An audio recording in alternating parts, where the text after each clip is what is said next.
اعوذ باللہ من الشیطان الرجیم بسم اللہ الرحمن الرحیم واتبع سبیل من اناب الی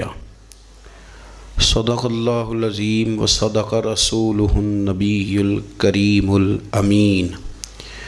ونحن علی ذلک لمن الشاہدین والشاکرین والحمد للہ رب العالمین۔ ان اللہ وملائکتہ یصلون علی النبی یا ایہا الذین آمنوا صلوا علیہ وسلموا تسلیما۔ الصلاۃ والسلام علیک یا سیدی یا رسول اللہ وعلی آلک واصحابک یا سیدی یا حبیب اللہ۔ الصلاۃ والسلام علیک یا سیدی یا نبی اللہ وعلی آلک واصحابک یا حبیب اللہ۔ حمد و صلاۃ کے بعد 22 جمادی الثانی امیر المومنین خلیفۃ المسلمین، اور یہ غور کرنے والے لفظ ہیں کہ افضل البشر بعد الانبیاء، خلیفہ اول بلا فصل حضرت سیدنا ابو بکر صدیق رضی اللہ تعالیٰ عنہ کا یوم وصال ہے۔ دنیا کے اندر کچھ لوگ ایسے ہوتے ہیں جو ہر معاملے میں قائد اور لیڈر ہوتے ہیں، جن کا درجہ ہمیشہ امامت کا رہتا ہے، جو لوگ دنیا کے اندر ہمیشہ مقتدا اور پیشوا کی حیثیت سے جانے اور پہچانے جاتے ہیں۔ اور دو قسم کی دنیا کے اندر قیادتیں ہوتی ہیں۔ ایک قیادت ہوتی ہے سیاسی، انقلابی، ملی، قومی، ایک قیادت ہوتی ہے روحانی، ایک قیادت ہوتی ہے فکری، ایک قیادت ہوتی ہے اس طرح کی کہ بندہ کچھ کر جائے اور لوگ اس کے پیچھے پیچھے چلیں تو ان کی تربیت ہوتی رہے، وہ یقین کامل کی دولت بانٹتا رہے، اس کو دیکھنے والے، پڑھنے والے، سننے والے جب بھی اس کے قریب جائیں ان کے اندر کو ذوق کی بیدار ہو، جب بھی اس کو سنیں، اس کو دیکھیں تو ان کی طبیعت میں کوئی نیا نکھار ہی پیدا ہو۔ حضرت ابو بکر صدیق رضی اللہ تعالیٰ عنہ کی قیادت کا عجیب رنگ ہے کہ اگر ملی، قومی، عالمی قیادت والے ان کے پیچھے چلیں گے تو انہیں بھی بڑی خیرات ملے گی۔ وہ دلیر لیڈر، وہ دلیر رہنما کہ جنہوں نے منکرین زکوٰۃ کے معاملے میں اور عقیدہ ختم نبوت کے تحفظ کے لیے یہاں تک اعلان کر دیا کہ بھئی یہ کام میں ضرور کروں گا، چاہے میں مدینہ شریف میں اکیلا رہ جاؤں مدینہ منورہ میں، اور جنگل کے درندے آ کے میری بوٹیاں نوچ کے لے جائیں، تو پھر بھی قیادت چونکہ میرے ذمے ہے تو میں سب کچھ قربان کر کے بھی دین متین کا تحفظ کروں گا۔ یہ ہے ان کی وہ قیادت جس کے پیچھے پھر لوگ چلے۔ لیکن ایک تو یہ تاریخ ہے کہ ایک مضبوط اعصاب والے قائد، اور ایک تاریخ یہ ہے بڑے بڑے لوگوں کو دنیا میں وفادار کہا گیا، بڑے بڑے لوگوں کو عاشق کہا گیا، بڑے بڑے لوگوں کو کہا گیا کہ یہ فنا ہے اپنے محبوب کی محبت میں، بڑے بڑے لوگوں کو کہا گیا کہ ان سے بڑھ کے ادب والا کوئی نہیں۔ لیکن تاریخ لکھنے والے اور قوموں کے حالات قلم بند کرنے والے اور لوگوں کو ادب کا، عشق کا، وفا کا پیغام دینے والے جب بھی قلم اٹھاتے ہیں اور وفا کی وہ حد تک جانے لگتے ہیں تو انہیں سب سے پہلے جو نام نظر آتا ہے وہ حضرت ابو بکر صدیق کا ہے۔ وفا بھی ختم ہے، ادب بھی ختم ہے، عشق بھی ختم ہے۔ کوئی دنیا کی تاریخ جس میں ادب لکھا جائے گا وہ محتاج رہے گی کہ اسے خیرات صرف حضرت صدیق اکبر کے دروازے سے ملے گی۔ وفاداری ہو، ادب ہو، عشق ہو، جانثاری ہو۔ یہ لوگ بڑا کچھ دیکھ داکھ کے چلتے ہیں، لیکن اقبال جیسے لوگ کہنے لگے جس بندے نے ختم کر دی ہے بات، ختم بس کر دی کہ اس سے آگے ہماری کائنات ختم ہو جاتی ہے، بس وہ جناب صدیق اکبر کی ذات ہے۔ انہوں نے لوگوں کو بتایا کہ ہماری دنیا شروع بھی مدینے والے محبوب کے قدموں سے ہوتی ہے اور ختم بھی مدینے والے محبوب کے قدموں میں۔ صدیق کے لیے ہے خدا کا رسول اور بس، ختم ہو گئی بات۔ تو حضرت ابو بکر صدیق رضی اللہ تعالیٰ عنہ کی زندگی کو پڑھنا، ان کے احوال کو جاننا ادب والے لوگوں کے لیے، عشق والے لوگوں کے لیے، اتباع والے لوگوں کے لیے، سید عالم میرے پیارے حبیب صلی اللہ علیہ وسلم کے نقش قدم چلنے والے لوگوں کے لیے بڑا ہی ضروری ہے۔ وہ جتنی دیر تک حضرت صدیق اکبر رضی اللہ تعالیٰ عنہ کو پڑھیں گے نہیں، سمجھیں گے نہیں، اتنی دیر تک پتہ نہیں چلے گا کہ حضور کا ادب کیسے کرنا ہے، حضور کی اتباع کیسے کرنی اور محبوب سے محبت کیسے کرنی۔ یہ ضروری کام ہے۔ قرآن مجید فرقان حمید میں اللہ کریم نے ارشاد فرمایا، سورہ لقمان کے اندر فرمایا وَاتَّبِعْ سَبِيلَ مَنْ أَنَابَ إِلَيَّ، فرمایا کہ اس کے رستے پہ چلو، اس کی راہ پہ چلو جو میری طرف رجوع لایا ہے، جس نے میری طرف رجوع کیا اس کے پیچھے چلو۔ علامہ سید محمود آلوسی رحمۃ اللہ علیہ صاحب تفسیر روح المعانی فرماتے ہیں کہ یہ آیت تب نازل ہوئی تھی جب جناب صدیق اکبر نے کلمہ پڑھا تھا۔ آدمی جس لیول کا ہوتا ہے اس کی دوستیاں بھی اسی طرح کی ہوتی ہیں، اور جب کوئی بڑا آدمی کسی دینی اسلامی روحانی زندگی کو اپناتا ہے تو اس کے پیچھے چلنے والے بھی وہ زندگی اپنا لیتے ہیں۔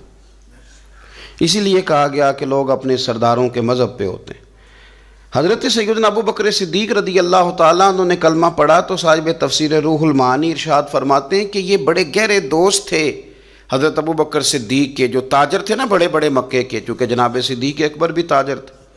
یہ تاجر سارے دوست تھے حضرت صدیق اکبر کے۔ کون کون؟ حضرت سیدنا عبد الرحمن ابن عوف رضی اللہ تعالیٰ عنہ، حضرت عثمان غنی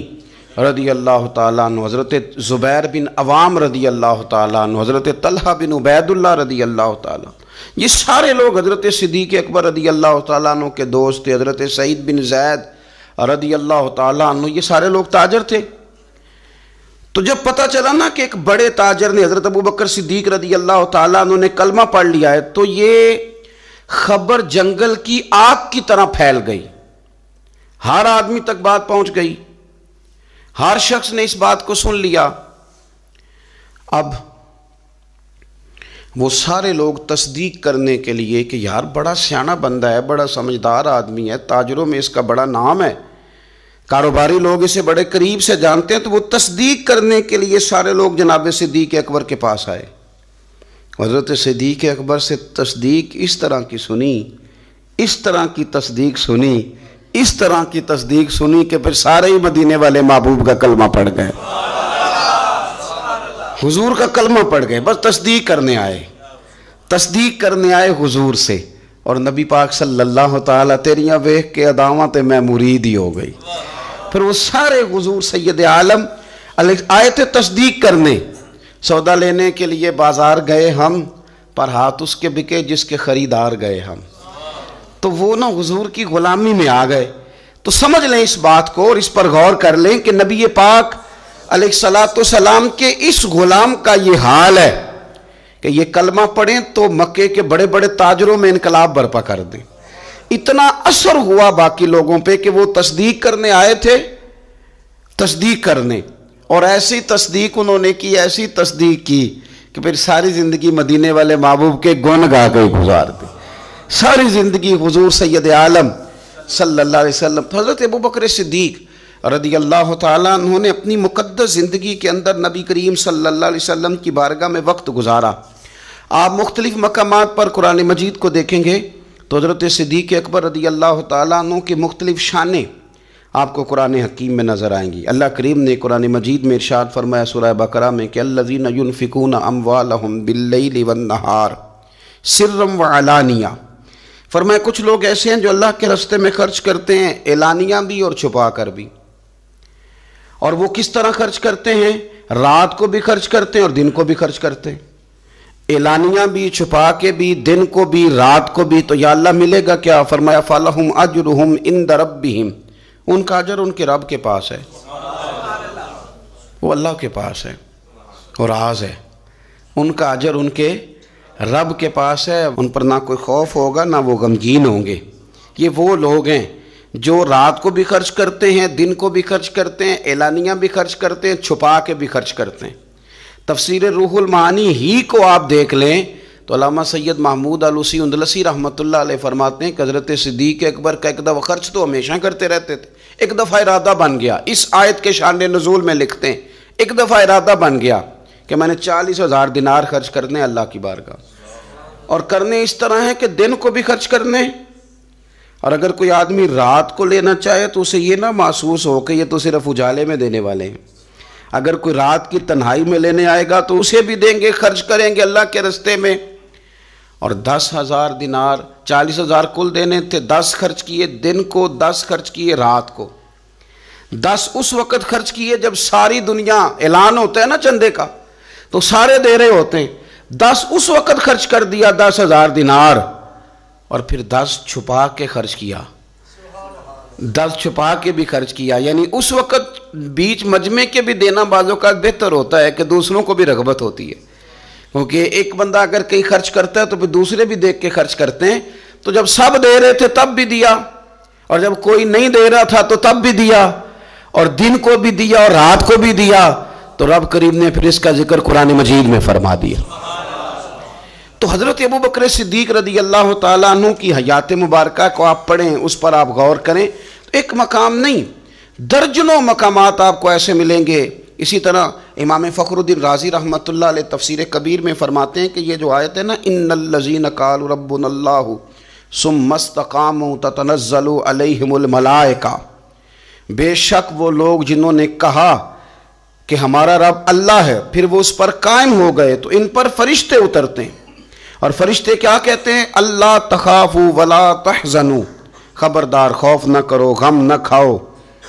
وَأَبْشِرُوا بِالْجَنَّةِ الَّتِي كُنْتُمْ تُوعَدُونَ،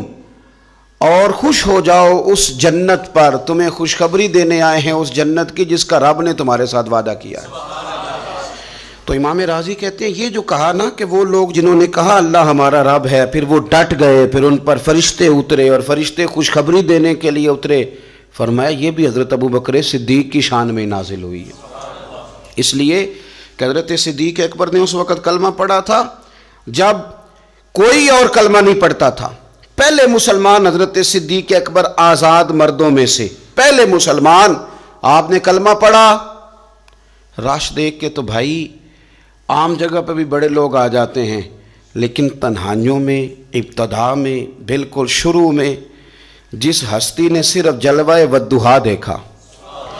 آج لوگ بڑے جمہوریت پسند ہیں کہ ساری دنیا جدھر جائے گی ہم نے ادھر جانا ہے، جدھر رش زیادہ ہوگا اس وقت ہم چلیں گے، لیکن حضرت ابوبکر صدیق رضی اللہ تعالیٰ عنہ اس وقت کلمہ پڑھا جب اسلام پر تنہائیاں تھیں، غربتوں کا دور تھا، انہوں نے یہ نہیں دیکھا کہ ساری دنیا کدھر ہے، انہوں نے یہ دیکھا کہ میرے محبوب کی رضا کدھر ہے، اور پھر اس پر انہوں نے تکلیفیں برداشت کی، تکلیفیں پلیٹ میں رکھ کے نہیں غلامی مل جایا کرتی، تکلیفیں برداشت کی، مار بھی کھائی، مال بھی دیا، تکلیف بھی سہی، تانے بھی سہے، باتیں بھی سنی، قبیلے کے اندر سے بھی مخالفت ہوئی، باہر سے بھی مخالفت ہوئی، وہ ڈٹے رہے، تو رب فرماتے جب یہ ڈٹ گئے نا تو پھر میں نے بھی ان کی مدد کے لیے فرشتے نازل کر دیے،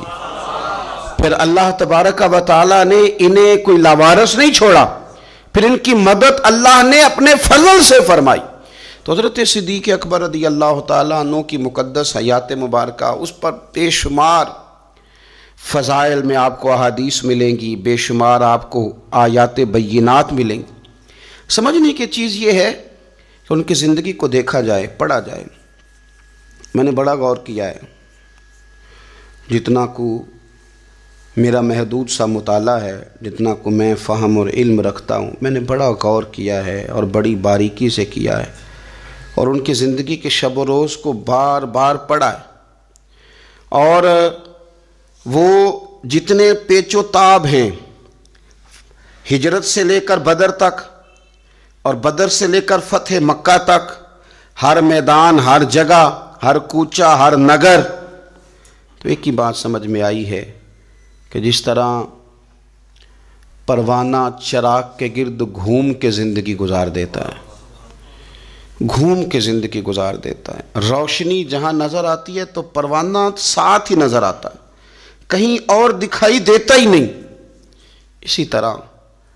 میرے پیارے حبیب نبی کریم صلی اللہ تعالیٰ علیہ وسلم کی نبوت کی روشنی کے گرد جو پروانہ دیوانہ وار ہمیں نظر آتے ہیں ان کا نام حضرت ابو بکر صدیق ہے۔ حضور کی رضا کو پا لینا، حضور کیا چاہتے ہیں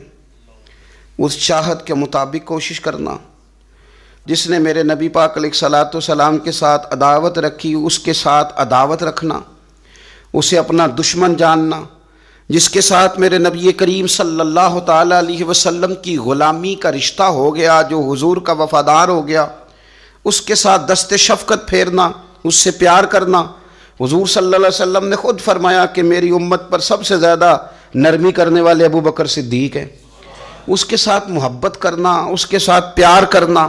اپنی ظاہری زندگی کو، اپنے وجود کو، اپنی خواہشات کو، اپنی اولاد کو، اپنے تعلق کو، سب کو پیچھے رکھ کے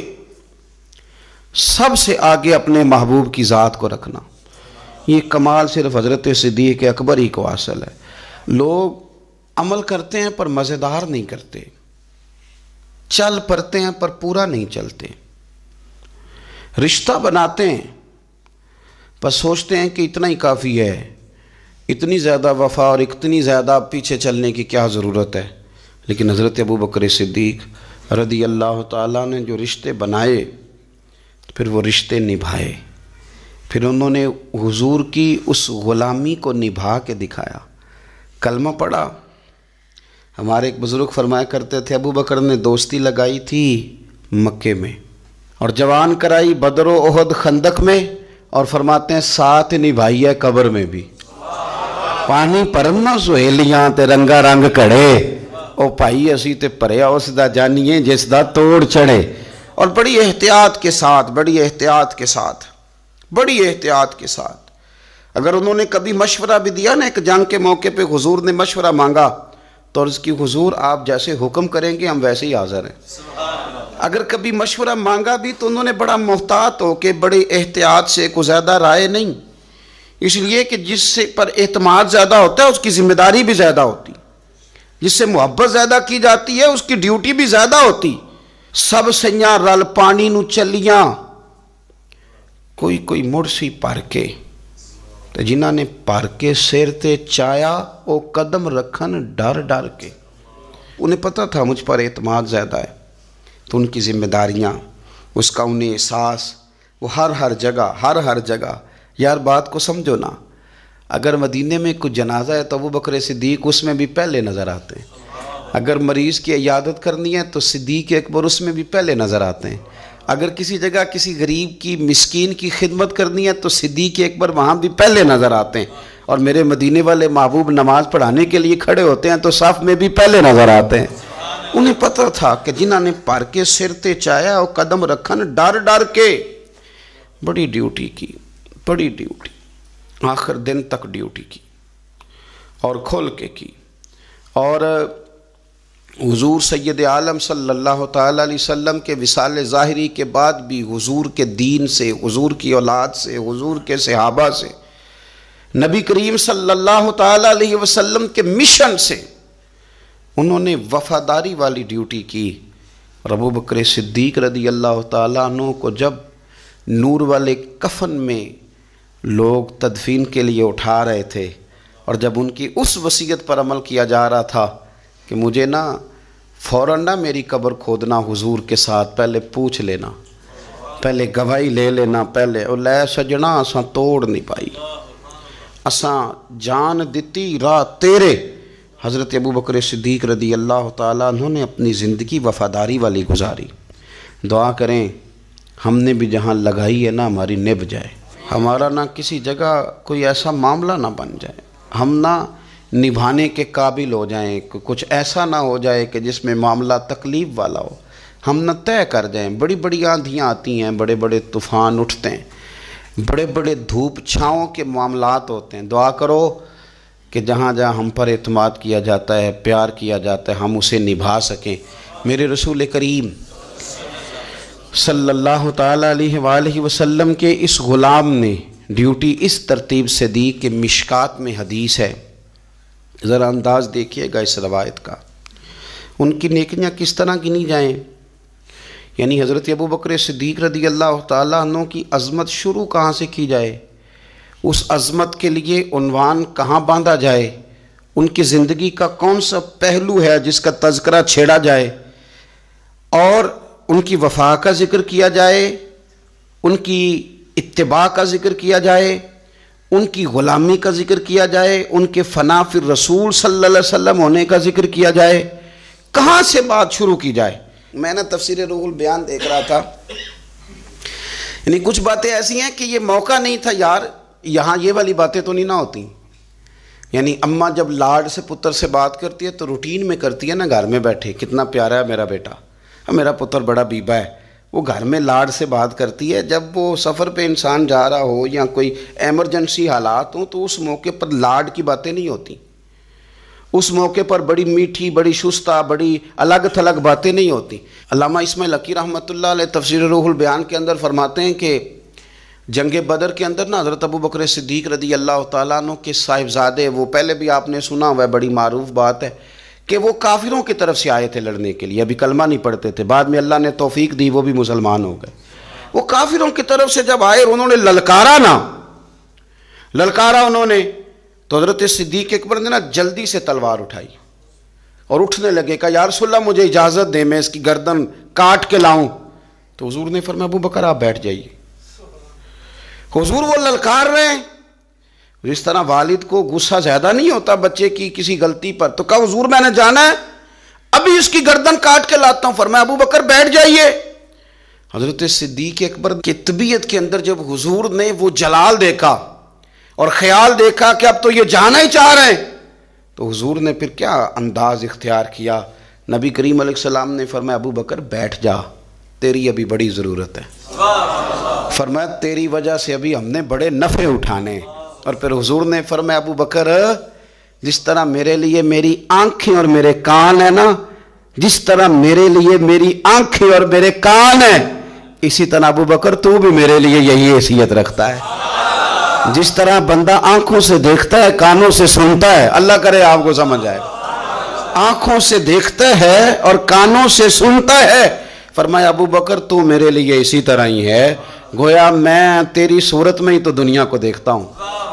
تو عشق میں، پیار میں، وارفتگی میں جو اللہ تعالیٰ نے اعزاز انہیں عطا فرمایا وہ ہمیں سکھا گئے کہ حضور کی محبت میں جینا کیسا ہے، اس محبت کو نبھانا کیسے ہے، اور اس کے اندر تا دم آخری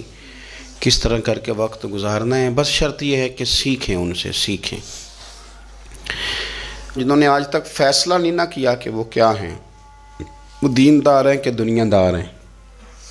وہ شہری تو ہو کے جینا چاہتے ہیں کہ دیہات کے کلچر میں بسنا چاہتے ہیں، وہ طریقت کے راہ کے مسافر ہیں کہ وہ کوئی سیاست. جنہوں نے آج تک فیصلہ نہیں نہ کیا تو جو فیصلہ نہیں کر سکے وہ نتیجہ کب حاصل کریں گے؟ ہم فیصلہ نہیں کر پاتے ساری زندگی، ہمیں پتہ ہی نہیں ہوتا دراصل ہم کیا ہیں. بس زندگی میں جن لوگوں نے فیصلہ کر لیا ہوا ہے نا کہ ہم کیا ہیں، ہم درویش ہیں، فقیر ہیں، صوفی ہیں، ہم دنیا دار ہیں، ہم مال و دولت والے ہیں، ہم سخی ہیں، ہم متقی پرہیزگار ہیں، عبادت کیا ہیں ہم، جنہوں نے فیصلہ کر لیا ہے نا